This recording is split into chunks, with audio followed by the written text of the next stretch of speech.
Hi everybody and welcome along to this week's episode. I just wanted to give you a bit of an introduction to this one before we get into it today.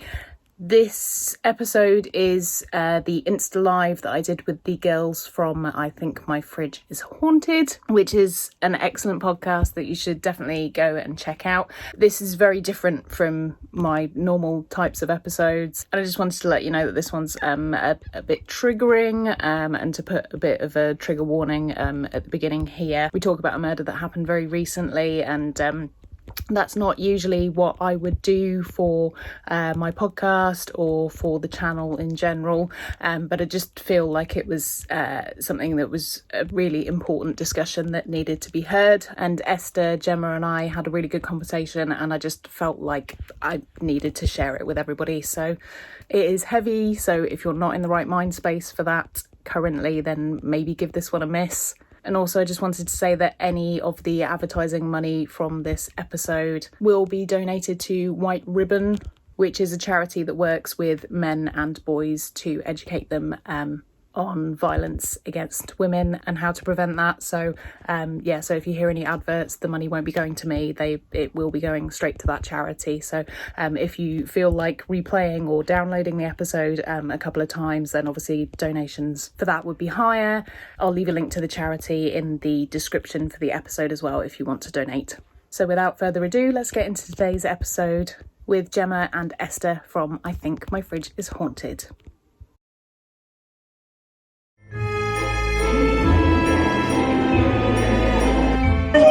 Hello.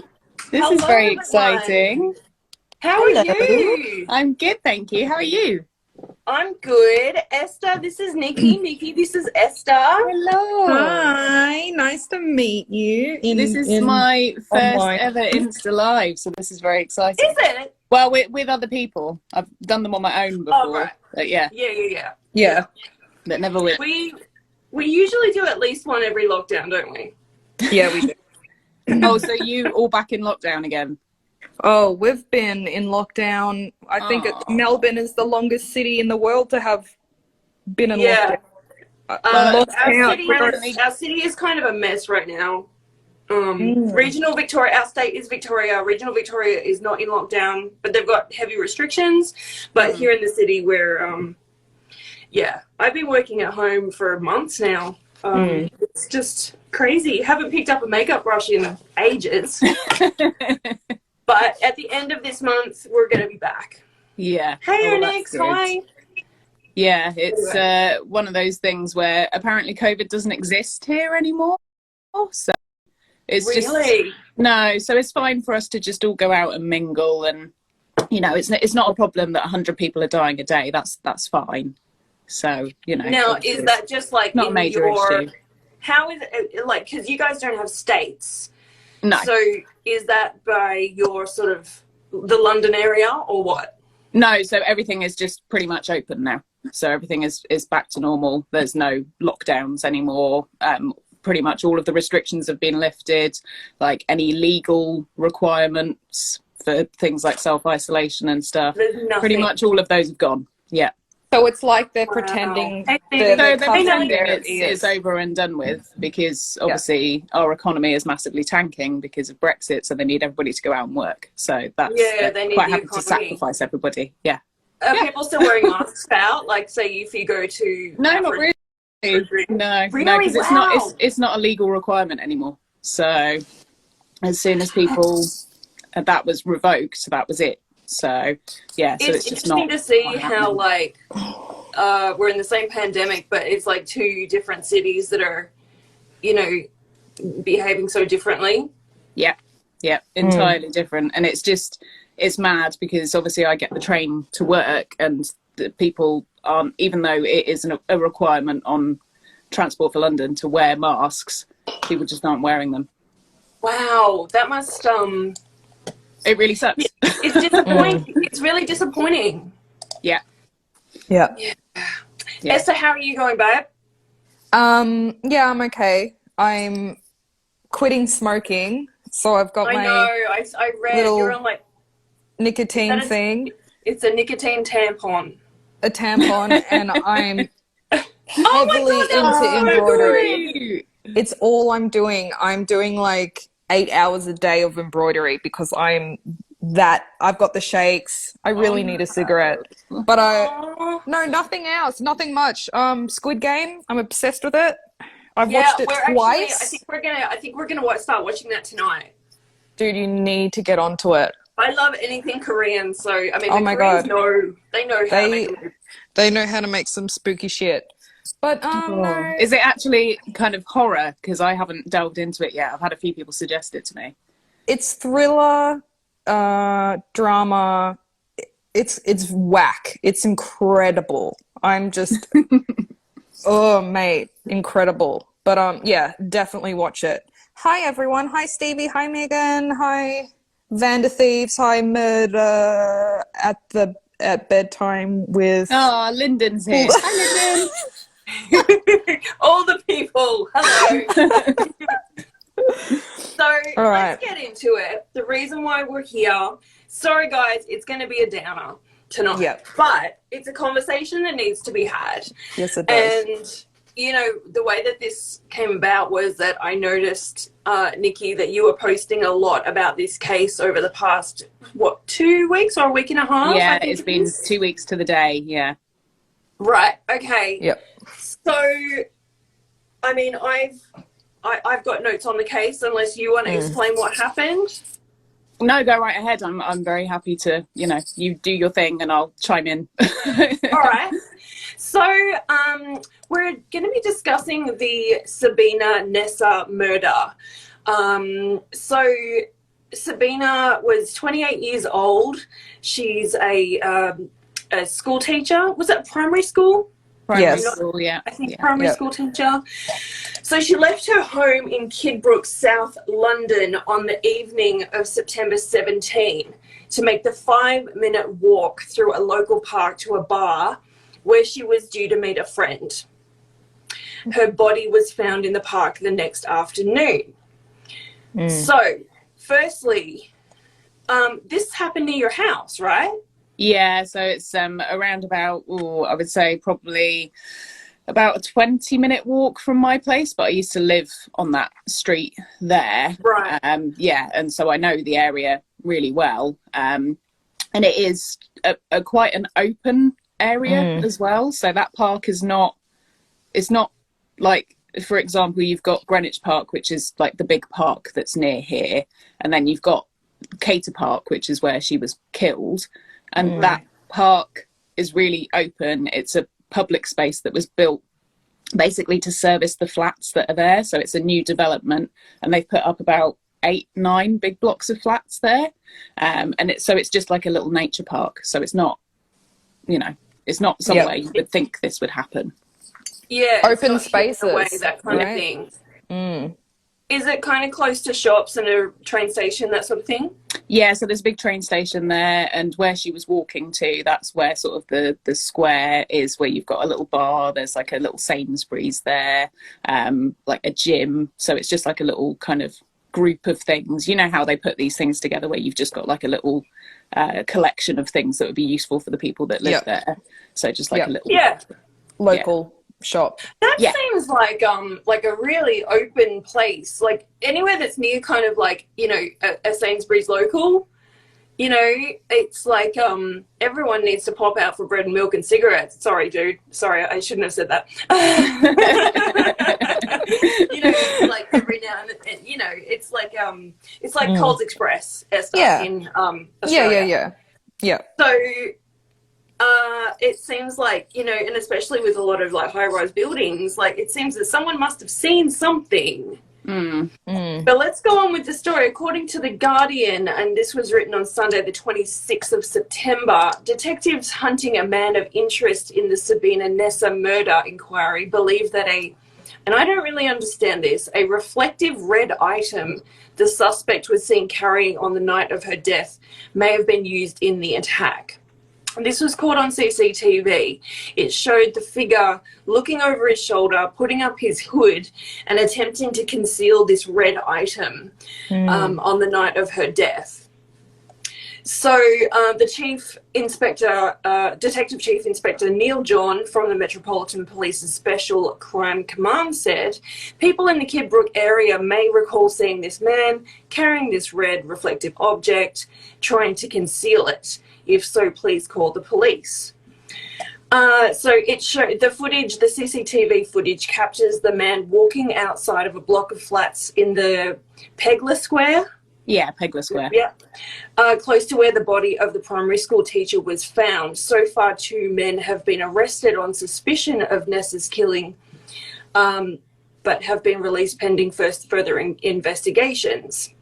I'm just going through the articles as they came out. It was at this point also that there was a vigil that apparently hundreds of people attended.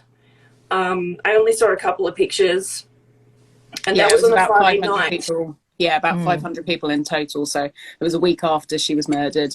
Wow. Yeah, and her sister was there and made a speech and things. So Yes, yeah. I saw that speech on YouTube.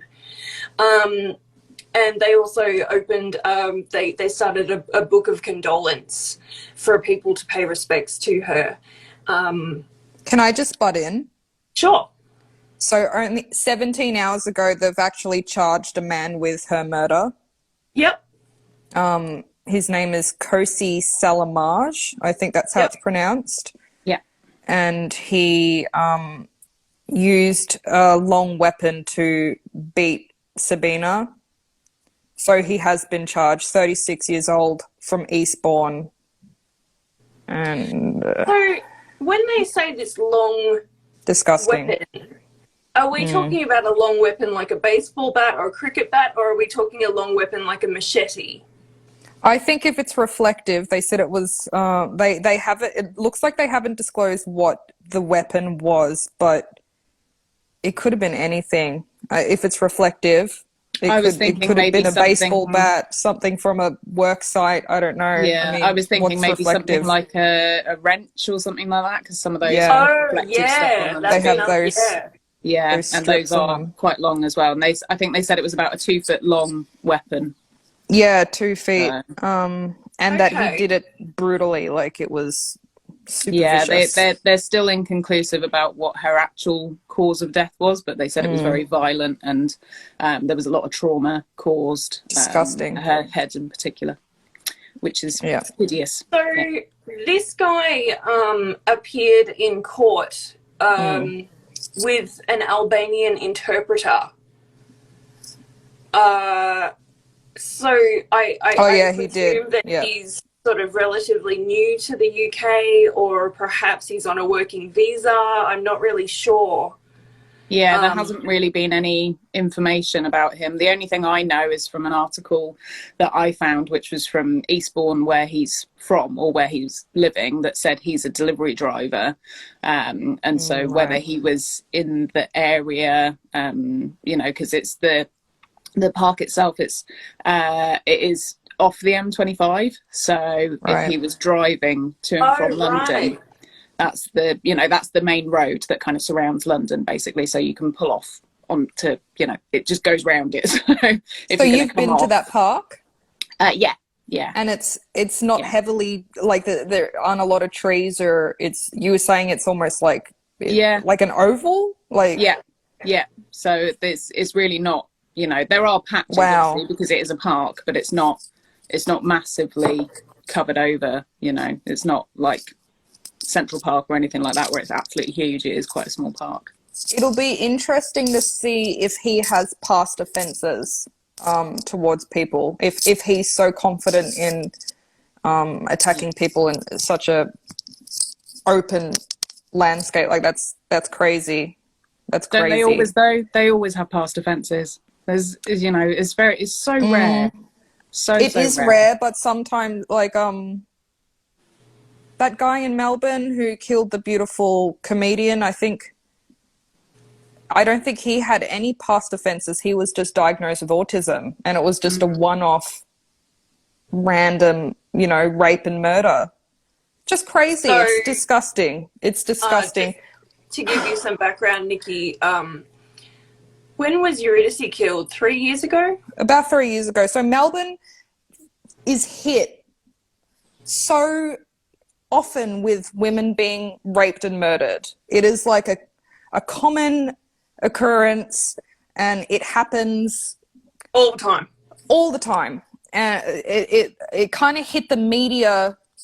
There was a spate of a year where I think, obviously, there's more deaths that the media doesn't publish, but female deaths, sorry. But there was a spate of like 3 really obvious attacks that hit the news. There was Eurydice. There was a beautiful Israeli girl who was the girl, she was just getting off a tram and a guy raped and beat her to death and set her on fire out the front of a shopping center. Oh my god. There was another girl, I can't remember. There was the girl in Chinatown.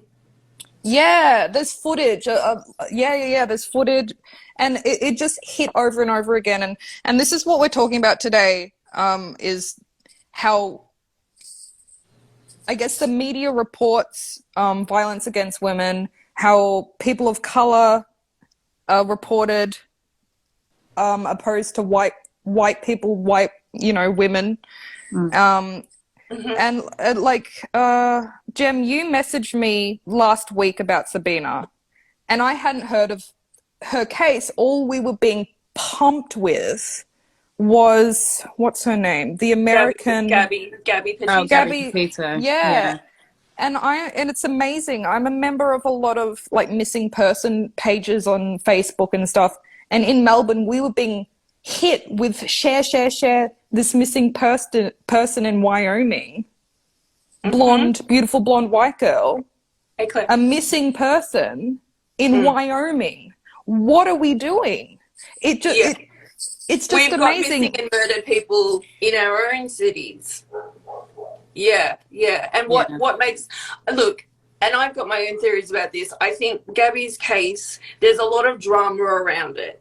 It's a lot of, the fiance did it. He was beating her. The cops saw it. Someone picked him up as a hitchhiker, and then he went home and he stole the Mustang or whatever. Like, there's a lot of drama. And now it's exciting because he's on the run, and And he's on the run. Actually, I don't care about him at all.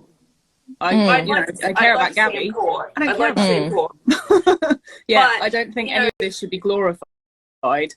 Yeah, it is like I understand that dramatizing, people need to be able to find him, but manhunts, it doesn't matter. It's not about that at all. It's about getting justice for people. It is. I just think it's hideous when the press do that, and they're making it super exciting. It's not. Shouldn't be. Not at all. I'm just blown away at the coverage of a beautiful blonde white girl that goes missing compared to the murder of, a person of color. And there are so many missing cases or murder cases of people of color that get completely overshadowed by the same thing for white people. And it's fucked. It's 2021. And it's not, I don't know if it's changing, because I don't know what the appeal is, honestly. I think it's the less dead thing still carrying through. It's just, I'm speechless. Like, looking at Sabina's case, looking at Gabby's case, Sarah Everard's, that one, she's a white girl, isn't she? Yeah, so her murderer was actually sentenced yesterday to life imprisonment. Really? Fucking shit. Yeah. So that's a really rare sentence to be given, because usually there is great. Fast. It was only 6 months ago. Yeah. Wow. So normally there is some kind of there's a bit of leniency, but with this it is life imprisonment, and that's it. I don't think there's any chance for parole whatsoever, at least from what I understand about it. Lyndon says YouTube is saturated with that case. I've stopped watching. I'm only interested when he's caught now. Good. Yeah. Look, completely. Honestly, my family's been a victim of murder. My grandmother, who's white, was murdered, right? And I'm studying criminology. So there's such a not only am I studying it, but I've got a personal attachment to it. And yes, it's so important that victims of murder and victims of crime are given spotlight in the media. Fuck yes, no matter what color your skin is, you need the media to help solve cases, right? So I'm not against the media coverage for these women, but it's the choosing which cases to spotlight. Yeah. And I wish we could discuss with someone who works in the media just as far as like their selection process goes towards choosing which cases need spotlight. I mean, for my Nonna's case, for example, 18 years old, still a cold case, right? We've only just been getting media again as of 2 weeks ago. And I'm already getting messages through the private Facebook page of people that have just read the newspaper going, I saw something that night. I was with her that night. Here's some information. They're calling Crime Stoppers. It's fucking great. It's great. But why did it take 18 years? Why does the media get to choose what is talked about and what isn't? You know, there's so many crimes happening, especially during lockdown, especially during COVID, that only select people, cases get spotlighted in the media. My sister's working for, she's up in the Northern Territory working with Indigenous Australians, and the crime rates of these Indigenous Australians are so fucking brutal, and the media doesn't cover it. We do not realize We don't hear anything. the scope of crime that is happening within these Indigenous communities. And I'm talking like some of the most brutal murders I've ever heard. And it will not hit. Dude, it is. No one knows about it. They're in the middle of Australia. No one knows about these cases. It's happening every single day up there. And the media, no one knows about it. It's the same. Remember when Christine Nealon was killed out in country New South Wales? Yeah. Yeah, no one knows about it. There was like 2 little articles for a couple of weeks. She was in the newspaper and nothing. Her body was just found on the side of the road in a country town. Again, a woman of colour. And it's maddening. It's horrible. It's just crazy. And I don't know. It's with Sabina, that was the same thing. You know, Sarah Everard, because she was white, it was everywhere. Whereas Sabina, because she was a person of colour, it just meant that they were trying to reduce it down to these. Like when I first heard about it, because obviously it's so close to home, I really wanted to find out more about the case. But there was little, you know, tiny little snippets, you know, just these little tail ends of articles and nothing really. And then, you know, people started picking it up and sharing it on social media, and I think that's, you know, as you were saying, it's sort of also in the hands of people to share that information. So it was really kind of the power of social media something and that's power not of the being people. If you see something that's not being spread, start spreading it. Spread it because that's, you know, I saw it, and I saw, you know, they had CCTV, so I was like, right, okay, let's spread it. And I think somebody did end up seeing the CCTV that somebody did share, and that's how they found him. So, you know, it's in the power of the people to kind of share that information around, which is crap, because it shouldn't be. It's crap. You know, the media should be reporting it. And not doing it on their own personal biases, which is what I think happens. Or what stories will sell, like this beautiful Gabby. She fits the perfect victim, you know, and that's a story that's going to sell, and it has. It's gone, you know. I'm sure Netflix is going to do a documentary on it in the next 2 years. Already bought the rights, I would have thought. Yeah. Exactly. Whereas like Sabina, no, it's just another murder victim in a park, you know? And it sucks. And I guess this is why it's so important to spread, post, reshare, comment, fucking pump it. Like, God, you know more about RuPaul's Drag Race than you do these victims. And frankly, I'm fucking sick of it. I'm so over it. I'm so over, like, cover your ears and eyes, you know, this stuff isn't happening, this stuff, it is so horrible. It is so horrible. I have a friend who lives with a police officer in Melbourne, and they had a case 2 weeks ago of a man chopping his wife's head off in, I think it was Geelong, and just walking around the streets with the decapitated head. Oh my god! Media didn't report it. It's just like, oh yeah, you don't know about that shit, but it happens every fucking day. Like, there is so much crime. My gorgeous girlfriend Sahan is too worried about leaving the apartment because of racial attacks. Yeah, you know. It's fucking neat. It's so fucked up. I'm so angered by it. You know, in London last week, Chinese people are having their heads cracked open for racial attacks. Like, yeah, and it's, but you don't hear about it because it's like, no one wants to know, like, racism. It's like, no, this shit needs to be fucking spread so consequences are made. You know, yeah, because if people are don't held know about it, accountable for they this don't shit. know that it's happening, so therefore they don't count it as an issue, so people don't get angry about it. Whereas they if go, you know, oh, it's rare, you never hear about like, it. no, Like, actually, it happens it is every fucking day. minute, every day.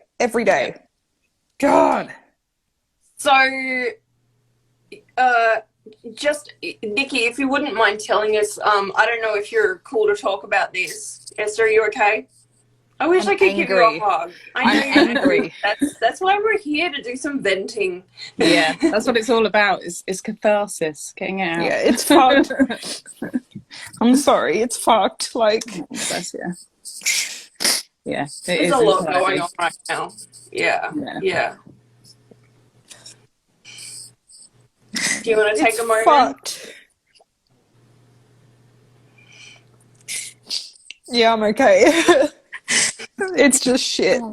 People give you hugs, and people can be so mean too. Like, if it doesn't affect them, then they don't want anything to do with it. Yeah. Until you have a connection to someone who's been assaulted or murdered, or people don't get it. Like, oh, I'm so sorry. No. You don't need to apologise at all. I've been working with a woman this week to write a case of her best friend that went missing in 94. The lack of help that they've had from the media is astounding. Fucked. I've actually fully interviewed her because I can't find one single article that has all the details. There are cases of people with family members that have been murdered that no one has offered help for, and they've ended up, I can't remember what case it was, but this beautiful woman, I think her kid was killed, and she bought a fucking bus and covered the bus in photos of her kid and the one, you know, the flyer for, you know, police reward and do you know who killed my daughter, covered the bus, and she just drove around the country trying to get people to help her because no one would help. It shouldn't be down to families to do that. It should not be down to the families for doing this. No. You know? Exactly. If it's just hard, man. Like, I feel really yeah. But it's all too often the case, isn't it? 100%. And it's about money, and it's about, you know, what newspapers can make the most out of stories. Yeah, and I think I don't know whether you know this about the UK, but we are very, very governed by right-wing press here. So I don't know, which is probably the majority of the world, I would say. So here it is very much about what makes money and what, you know, will sell the papers. And that's what was the case with Sarah Everard. And there were 2 other girls, people of colour, that were murdered at the same time. Yeah. And their killers were on the loose and nobody knew who did it. Really? And of course, not because put in the at the paper. end of the day, you know, 3 girls go missing or murdered or whatever, but God forbid if Lady Catherine wears a blue dress, I know. then Yeah. that's going to take the top spot. Yep. Yeah. Who, by the way, has been active in both of these cases, in the Sarah Everard case and the Sabina Nessa case. I believe with the Sarah Everard case, didn't she personally lay flowers at the vigil? Yeah, so she went to the actual vigil, which the police said was an illegal thing to do, because obviously at the time we were in a tier 4, or we've gone through so many stupid things to do with COVID when it's come to like how the restrictions have changed, but we were in what they were calling at the time tier 4, which no longer exists, which was everybody had to stay at home, so it was a stay-at-home order basically. And she still went, which was so she great. still went and laid flowers, and then it all kicked off. I don't know whether you saw that at the vigil people were arrested, and male police pinned women to the floor. Of course. So that's a really good idea, isn't it? Not no. read the room. Yeah, maybe not do that. I don't know how the hell that ended up happening. I really don't. I don't understand how anybody thought that was a good thing to do. I don't think they received the brief. No. But she also laid flowers last week for Sabina as well. Yeah. But I heard that she had someone take them on her behalf. I don't know if it's because she was out of the country or something. I'm not really sure. Yeah. But she seems to be, she seems to be sort of present and active when it comes to women's issues, and especially violence against women, which is good to have a famous person or, a person in the spotlight to be an advocate. Yeah. Because even though the royal family isn't technically political, they kind of are, really. And the thing that I sort of like about them is that they do seem to be a little bit more left-leaning, which is good because that's what you need, really. So kind of a step in the right direction for all their foibles and all the terrible things as well. Exactly. But Charles, he is, love him or hate him, but he's always been a massive advocate for the environment and education and that sort of thing. So, if they can sort of put their weight towards a certain issue, all the better for us. Yeah, definitely. I was going to ask you, Nikki, if you wouldn't mind talking about your sort of experiences in your area. I know you were talking about, coming across some pretty scary people. Oh, yeah. So I'm part of like the Next Door group, which I don't know if you have Next Door. We have like Neighborhood Watch. Oh, okay. Oh, right. Sort of yeah. But is this like that weird app? Yeah. So they basically... What is it? So it's an app that kind of connects everybody in the local area to each other. So you can basically post up reports of anything that might be scary, or like somebody might be getting rid of, like, I don't know, a washing machine. It's just a connection kind of tool. But on there's been more and more increased reports of people in the area not being so great. There was a rape that was carried out near one of the other stations near here. I was walking home one evening and a kid on a bike came and slapped me on the bum, which is really nice. Yeah. How old was he? About 15. Disgusting. Yeah. So and obviously I reported it to the police, because I think with anything like that, even if it seems like it's minor, it's like I said to them, you don't know what his other intentions were, Exactly. Like, oh well, they start small. They start with small offences and it builds. Exactly. And doing what we do, we know that. So, that's exactly kind of the first red flag to me. Is but like that shit probably happens at his house. He probably sees his dad doing that all the time to his mum, and it's like, it's a thing you do to women. Disgusting. Yeah. So I thought, well, I'm not having that. It's being reported. So so I had to do all of that. And then they said to me, so do you want to go to court over this? And I was like, yeah, if you catch him. I was like, of course I will. Good. Because I think you can't be doing that. It's somebody's private space. This is yours. It's not for anybody else to touch, Yep. Unless I've consented to that, it's not yours. You can't have it. It's just effectively, it's kind of theft of the body, isn't it? It is.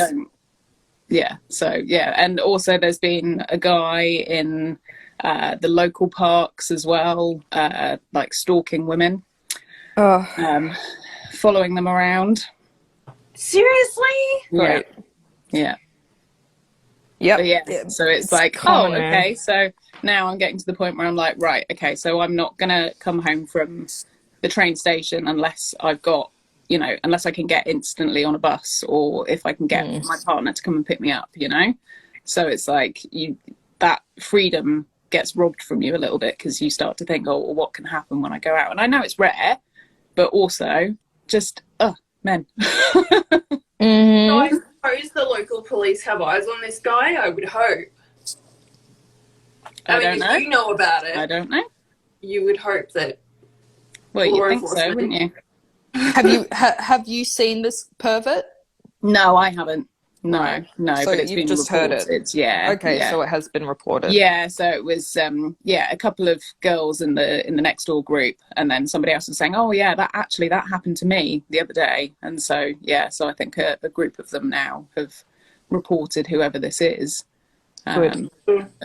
Yeah, there's just, you know, and they take advantage as well, because there's areas of that park which are just a bit more, you know, just not massively well serviced by people. You know, there's not loads of people walking around. There's some paths that are a bit smaller. They're a bit further away from the crowd, you know. So it's somebody that's using those areas because they have an intention, and that intention is either to intimidate women or to do something worse to them, you know. Yep, and it is intimidating. Yeah.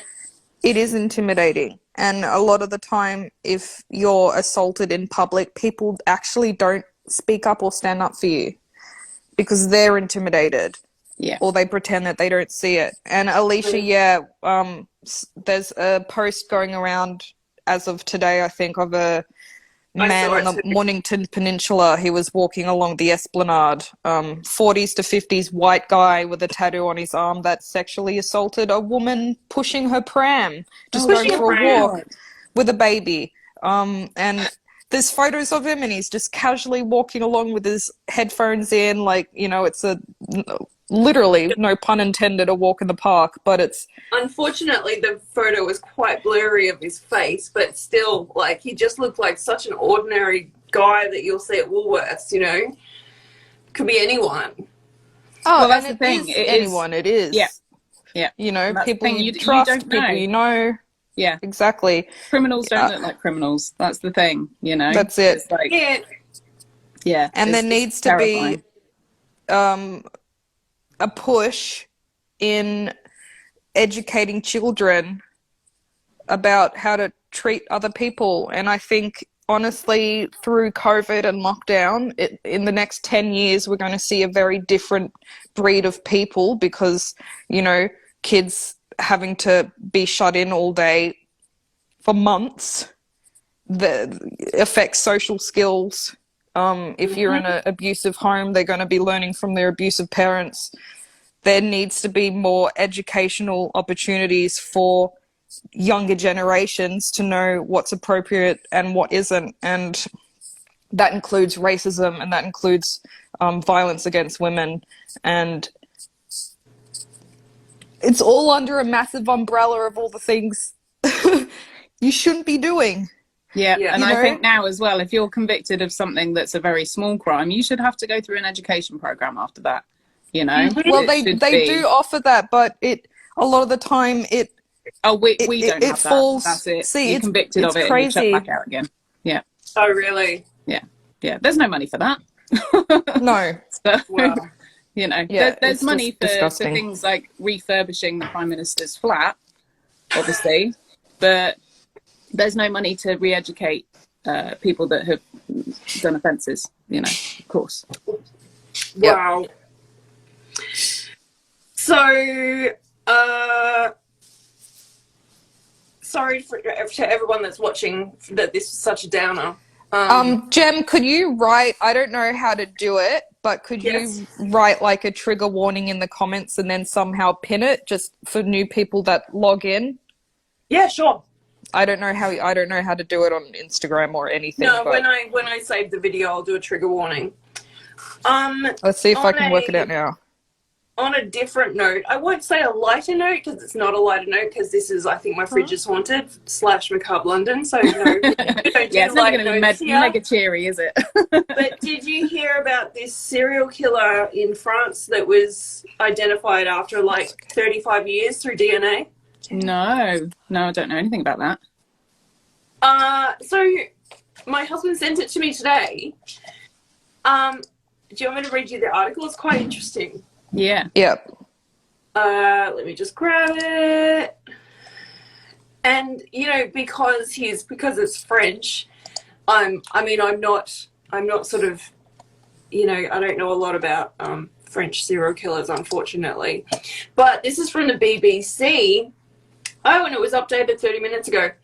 French ex-officer's DNA ends 35-year murder hunt. And it says, for decades, the crimes of a notorious serial killer have haunted the Paris crime squad. So now what's happened is, so he was called, I don't know how to say this, Legrele? It's called the Pockmarked Man. That's what he was known as. Oh, okay. This is what they've added. Francois Verove. Is his name. His DNA has been matched to several of the crime scenes. His murders and rapes shocked Paris between 1986 and 1994, but until now were never solved. Among the shocking crimes attributed to him was the murder of an 11-year-old girl. She was reported missing after failing to show up to school in Paris in 1986. So, fast forward... a picture of him has hung for decades on the walls of the criminal brigade of the Paris Judicial Police. I would presume that that's like a sketch of him. The cold case was finally cracked when an investigating magistrate recently decided to send letters to 750 military police stationed in the Paris region at the time. The 59-year-old man, so they found this guy that's dead. Basically, this article doesn't explain it very well, but they found a guy that has killed himself in a flat on the Mediterranean coast, along with a suicide note. And his DNA matches the DNA of these crimes that happened in the 80s and 90s. And he was a cop. Well, he was what's called gendarme. Military police, and apparently he was stationed in Paris at the time of the crimes that were committed. It's the contents of the letter that he left after his suicide have not been confirmed, but French reports say he confessed to experiencing previous impulses while saying that he had since got himself together. Right. And when Louis first told me about this, I said, well, a lot of people confess to murders, you know, even if they didn't do it. But apparently this guy has DNA connecting him to many, many of the crimes. So this is, you know, a huge day for true crime in France. How long were these cases unsolved? Since 86. Fucking hell. Long Yeah, time. good. It's a shame he's dead. Well, that's it. And when he knew that the game was up, basically he had been named as his DNA had been at the crime scenes. That's when he killed himself and left this note. Right. Yeah. Shame he's dead. Shame he's dead. But I guess it's the kind of, families can be he got given away with some it. answers now. never had to serve any time for it. It's Yeah. just, you know, it's horrendous that could go unsolved for such a long time, particularly when he was in a position of power as well. Exactly. So, you But know. how many cops have we heard about, especially recently? Mm-hmm. I mean, we're talking about Dennis Nielsen was in the police Golden force. State Killer. Golden State Killer. Sarah Everard's killer. Yeah. I'm sure there's more. Yeah, there's I can't definitely think of more. right now. But The it is criminal common. justice system is so flawed. It's horrible. Mm-hmm. I don't know, I think the country that probably has the best would be somewhere like Iceland, where the nation is only tiny. Although there's a lot of violence in Iceland, even though it's a tiny country. Or like Finland's Sweden. Finland's meant to be really nice. Not hardly any murders. So, you know, that's nice. There's hope. There's hope. Yeah, we might just all move, all the women move to Finland and push everyone out. There is somewhere where people that are in positions of power you don't choose to do that yourself. You're elected by the local community, which I think is a much better way for it to be, because it stops people that want a power trip putting themselves in those positions. So, you know, for example, for police, you are basically given the right nominated almost people, you know, it's a pass, allowed to do that, you know, that's part of your job. So if you enjoy doing that, what are you going to do? You're going to seek to do more of that, aren't you? And you're going to abuse that position of power. You know, it's obviously not all police. You know, the police that helped with my situation were really great, and, you know, yes, not them at all. But yeah, if you want to be that kind of person and you're going to be legally allowed to do that, you're going to seek it out, aren't you? So that's why those people end up in those positions. And they're very good at hiding it, you know. They if once they're undergoing all the tests and things. And I don't know if you have to do any psychological tests when you join the police. Oh, big time. I would hope that you have to. So. No, you have to. You have to go through physical, psychological. You have to be clear of any mental illness. You have to do. It's strenuous. You have to have, like, I applied to work as a prison officer a few months ago. And I got down to I think it was like 8 weeks worth of interviews. It was huge just to be a prison officer. And I made it to the final fucking interview. But I didn't get in because I'm on antidepressants. And because there's a history of mental illness, you have to be clean of any sort of prescription meds for 2 years, I think. Really? No, you can't even really be tied, like, if you can't have any affiliation with any criminals that are already in the system, like you can't have family members that are already in prison, or I'm sure it's the same with police. I wanted to be a mounted police officer. That was my fucking dream, but I couldn't because of my mental illness.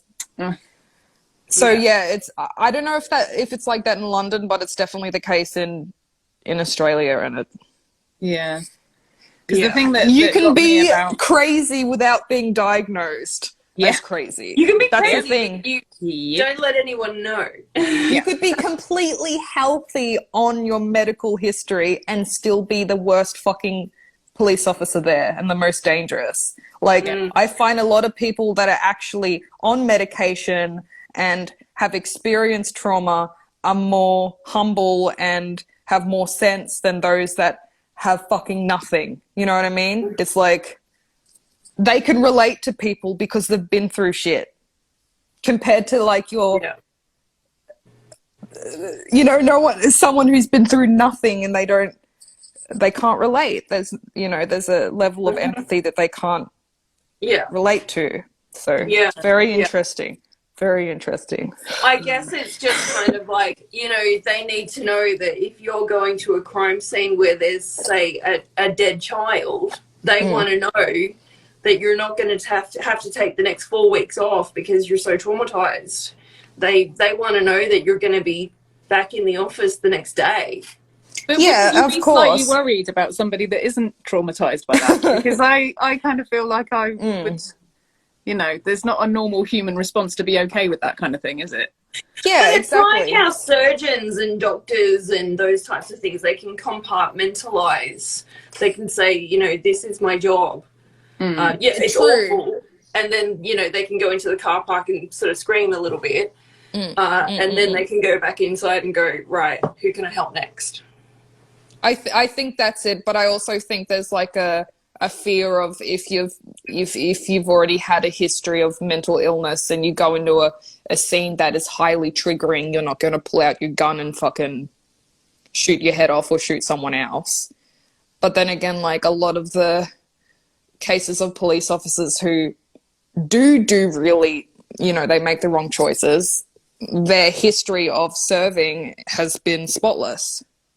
Or they've never been diagnosed with anything like that. Not Sarah Everard's killer. He indecently exposed himself to somebody. And yeah, he was trouble, wasn't he? Like, he was like a habitual troublemaker. Yep. And he kept on getting moved from department to department because he was that bad, and he was still allowed to be in the police. So it's like the Catholic Church. It's like there's a whole other. It's like the Catholic Church. Just move it somewhere else. Yep. Can I just displacement of crime? Point out the person here that's Elizabeth Membry Angel. That's Ashley, who I've been chatting to get her story. That we're going to talk about on the podcast when we can go back to the studio. And it's it's a case that definitely has not had enough press, and I can't wait to tell you all about it and just sort of try to get a little bit more awareness about the case. I think I'll put it on my YouTube channel as well. But yeah, I'll tell you, it's going to be a long one. I was like counting the pages, and I'm like, this is going to be a long podcast.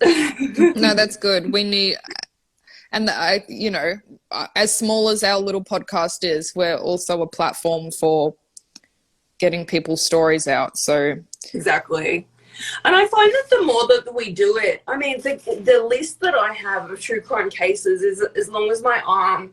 I mean, I love to do the ghost ones and the, Sasquatch and all those kind of cool ones that we can laugh about and those types of things. But I really am feeling a pull towards advocacy for victims' families lately, because especially Esther, hearing your case over the last couple of years and how much you guys, your family, have had to bug the media and bug journalists and bug everybody to say, hey, how's it going with the case? Is anything happening with the case? How are you going to do the article? It really does fall to the family and friends to try to raise awareness. Completely. And if we can help in any way, I think it's the least we can do. That's it. And like, being in those families, anything helps. Literally, the smallest act of kindness goes a long way, and we really appreciate it. Like, the article that came out in the Australian, that took 3 years to write, of my dad and myself being on the phone to the journalist for 3 years, weekly. We sent the whole court transcript to Queensland for him to pick apart, to just get a 4,000 word article in the newspaper that people forgot about the next day. Like, people just would turn the page, and it's nothing. But to my family, it was fucking huge. Like, it was the biggest thing to happen. Yesterday since the case. I googled your nan's name just out of the blue yesterday, just to see if there was anything else. There was like an article from like the Darwin Post or something writing about it. Yeah, it's picked up a lot. I've had a few TV shows get in contact with us. It's going to TV soon. I can't Excellent. talk about it. That's really good news. It's good that's news. Really, really good news. Yeah, so I can't really mention things. Early 2022, right. But you never know. You never know who could be watching that, and that's the thing. You never know who could be listening to a podcast or scrolling on Facebook. You never know if someone was a witness or someone heard something. That's why it is so important. That's why when you see like little Facebook pages run by the family members, fucking follow and share. You don't know who's on social media. You don't. Yep. No, you never know. True. The main suspect of my grandmother's case has Facebook. So it's keep sharing. Yeah.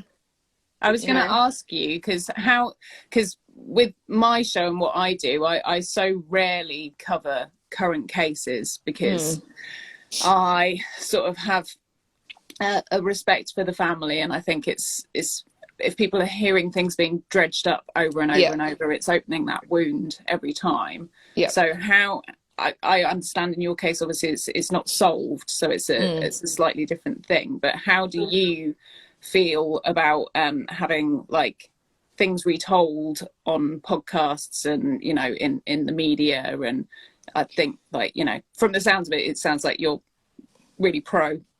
I'm pro because I'm studying criminology, and I understand how important it is for the media to circulate cases, but it is very fucking triggering. Like, it's been 2 weeks since this major release, and the Australian newspaper / magazine is it's nationwide, and so everyone, that day that it was released, I was so physically sick. Like, I felt jet lagged, and so did my family. I cried the whole day. I smoked a packet of cigarettes.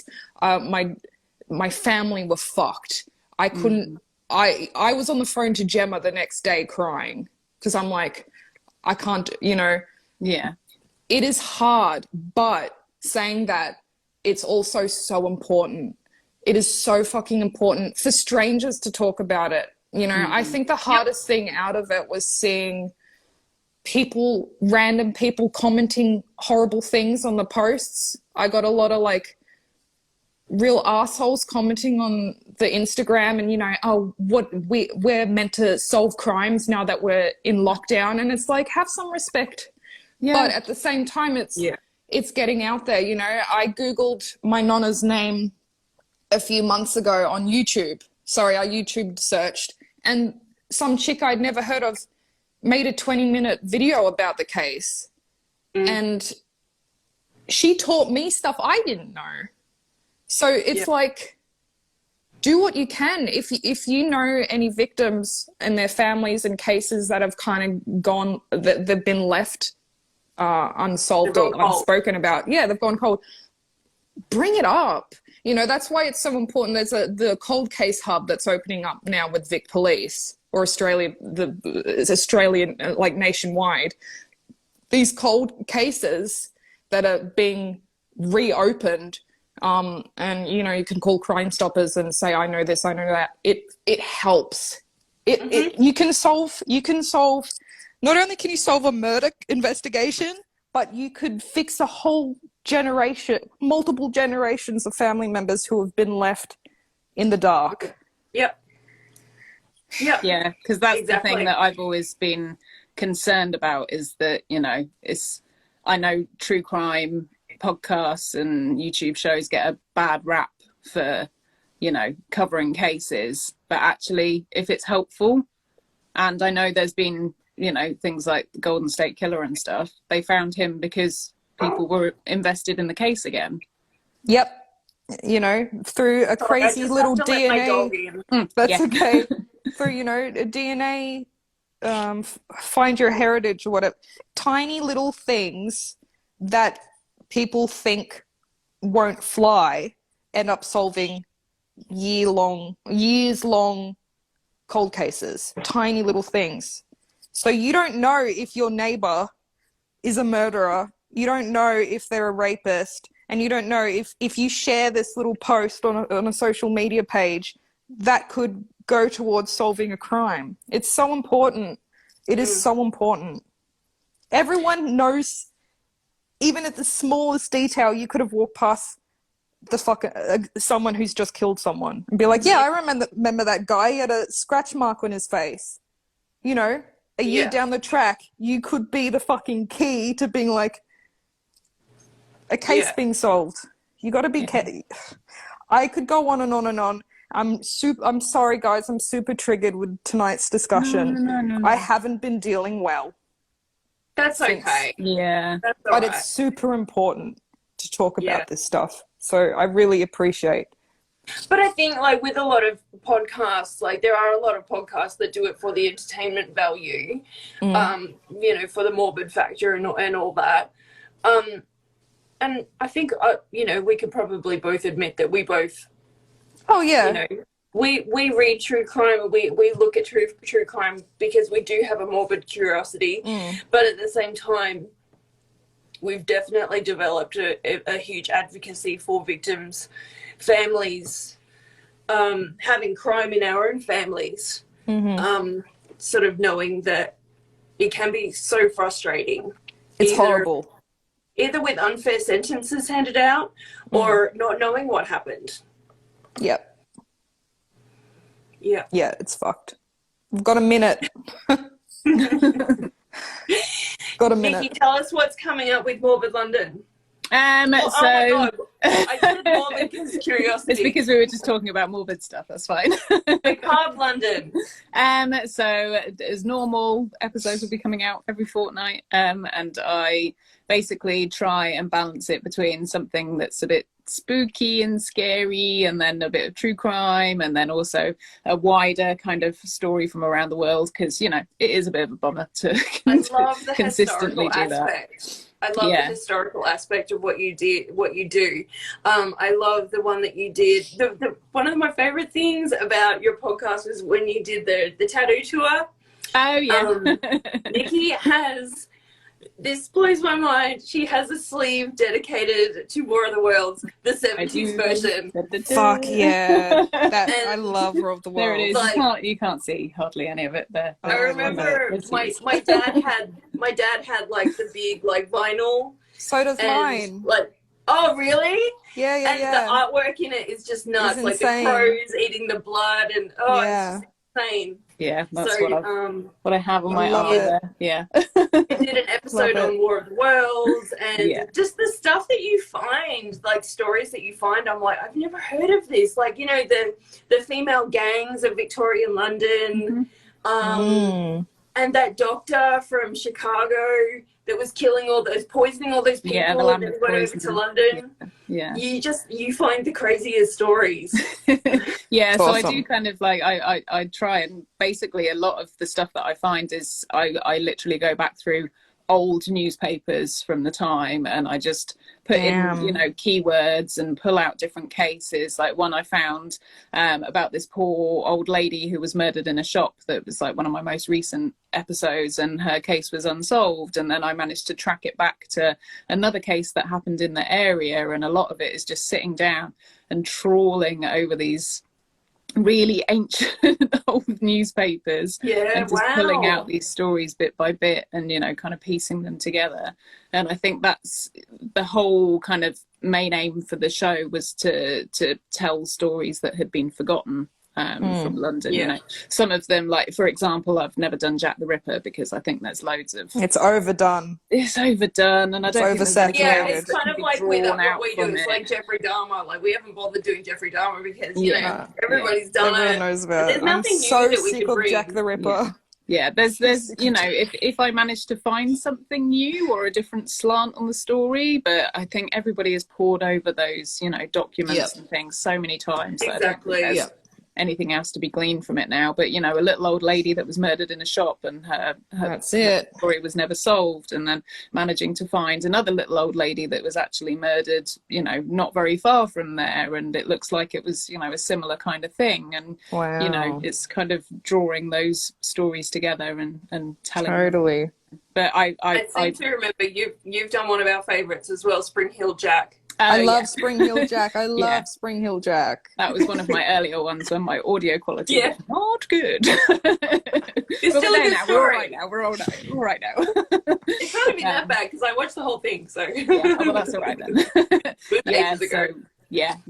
I think all those kind of little stories are really interesting and exciting, because it's just like, well, it is. It's also as well, I like to kind of treat London as like the main character as well. So giving it a backstory and what it was like at the time, and how people were living, and what the general sort of day to day. It's a fascinating place because it's just so flippin' old. London in the day sounds absolutely terrifying.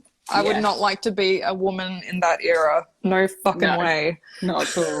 Well, even just, I've been doing loads of research about sort of Victorian times at the moment, and kind of just how women were allowed to exist, which is, the right terminology, being allowed to exist, because that's how it was.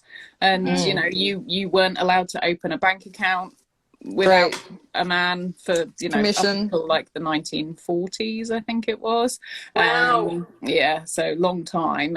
You weren't allowed to divorce either. That had to be the man that did that, so you didn't have any rights when it came to that. Disgusting. Yeah. It's like the Handmaid's Tale. Literally, the woman who wrote that, Margaret Atwood.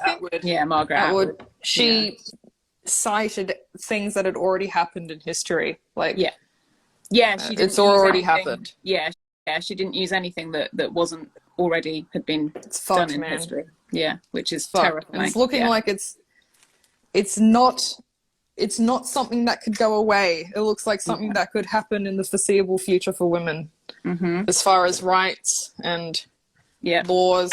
It's very scary. Because back in the Victorian times as well, when you married, that was a contract. It wasn't, you know, how it is today. It was a contract that actually your husband had the right to your body. So they had the right to demand however many children.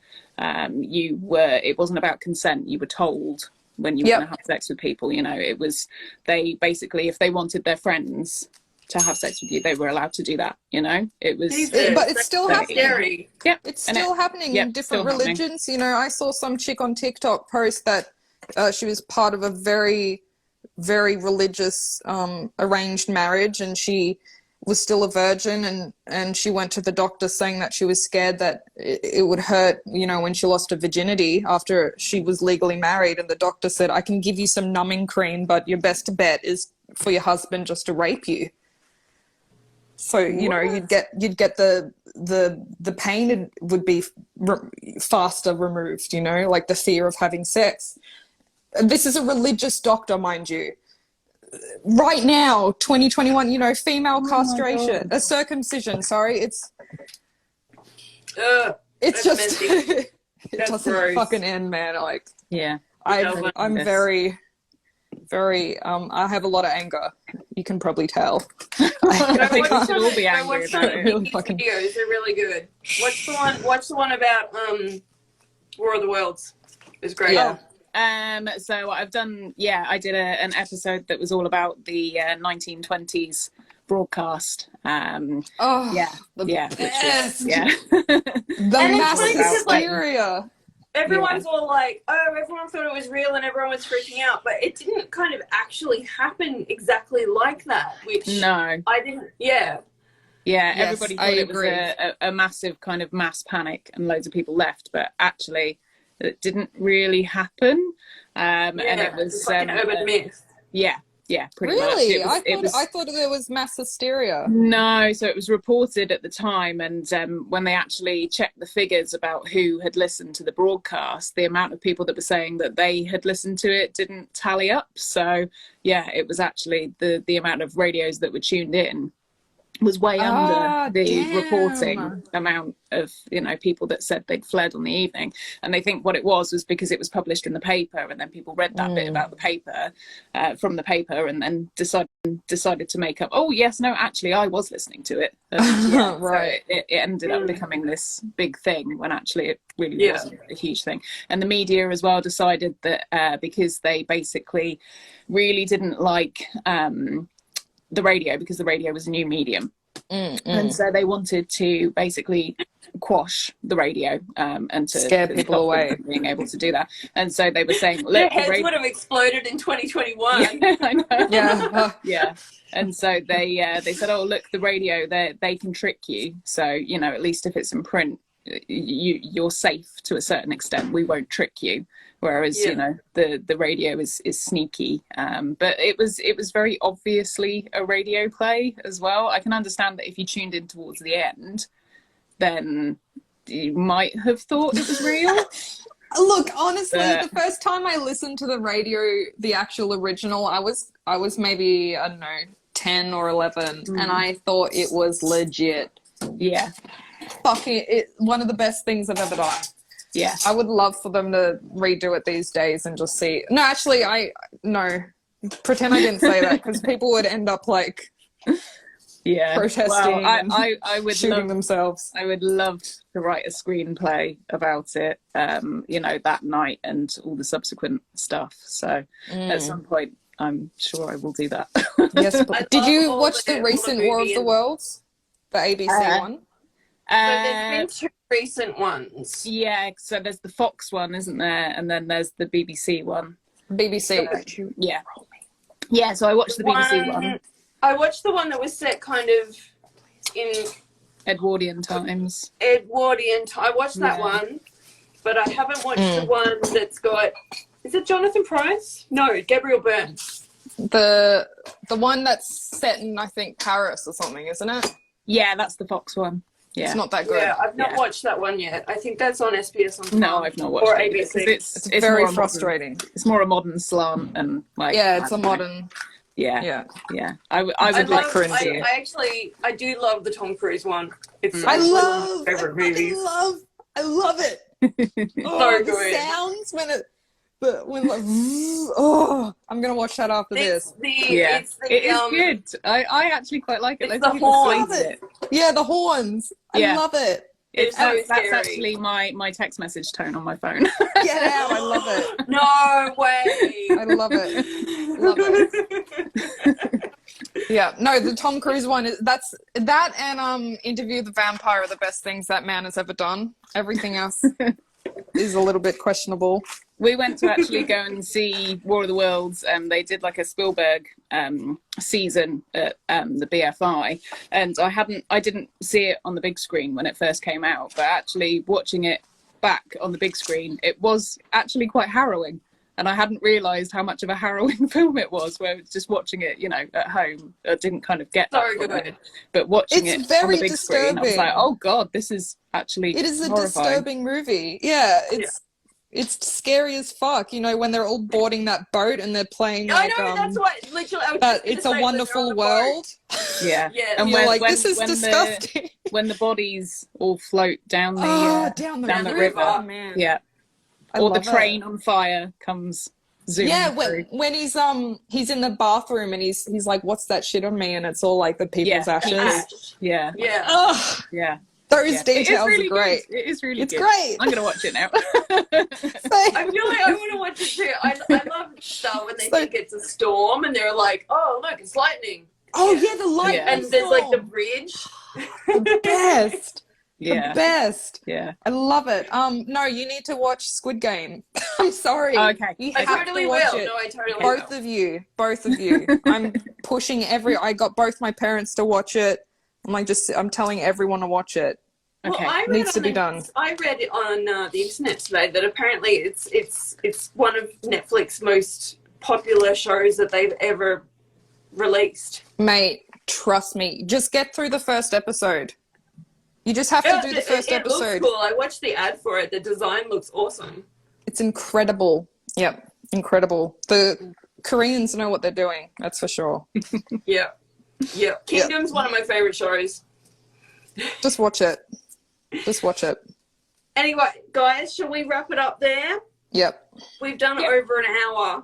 I'm impressed that it's Instagram flown by. hasn't kicked us off. Literally feels it like used it's to been only like... allow us to do an hour, but now it lets us do more, and I'm not really sure why.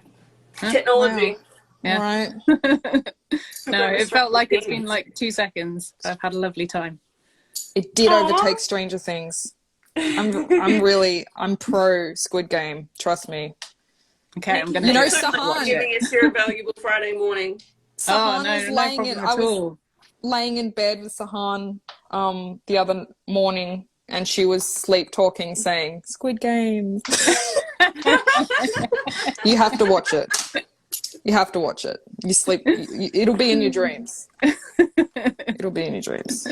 Anyway, all right, guys, everybody have a safe night or day whichever country that you're in, and we will speak to you next time. be safe. Be safe. Be safe, everybody, as much as you can. Wear a mask. Get vaccinated. Yeah. Bye. Bye. Bye. Thanks so much. Bye. Bye.